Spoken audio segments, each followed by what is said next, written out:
दे धडक बेधडक आपल्या परिसरातील ताज्या घडामोडी, घटना, समस्या, विविध क्षेत्रातील सर्वदूर बातम्या पाहण्यासाठी लोकशक्ती लाईव्ह न्यूज चॅनलला सबस्क्राईब करा आणि नोटिफिकेशन मिळवण्यासाठी बेल आयकॉनला प्रेस करा।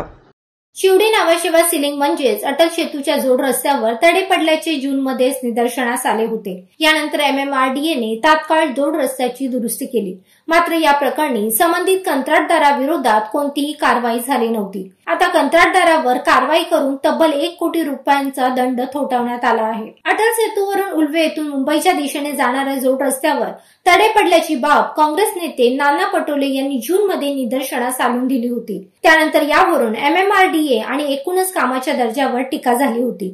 दरम्यान तडे पडल्याचे वृत्त पसरताच MMRDA ने तात्काळ जोड रस्त्याच्या दुरुस्तीचे काम हाती घेतले आणि काही तासातच ते पूर्णही केले। अटल सेतूला कुठेही धोका नाही।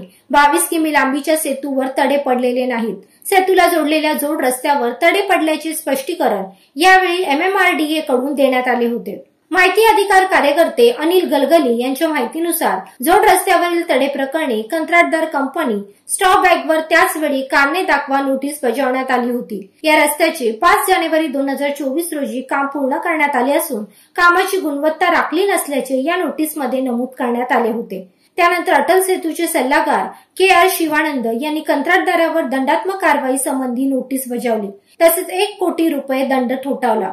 तसेच आवश्यक ती सर्व दुरुस्ती करण्याचेही निर्देश या नोटीसमध्ये कंत्राटदाराला देण्यात आले होते। दरम्यान अटल सेतू महत्वाकांक्षी प्रकल्प असून दर 6 महिन्यांनी अटल सेतूचे आवश्यक ते परीक्षण करण्याची व संबंधित कंत्राटदाराला काळ्या यादीत टाकण्याची मागणी अनिल गलगली यांनी केली आहे।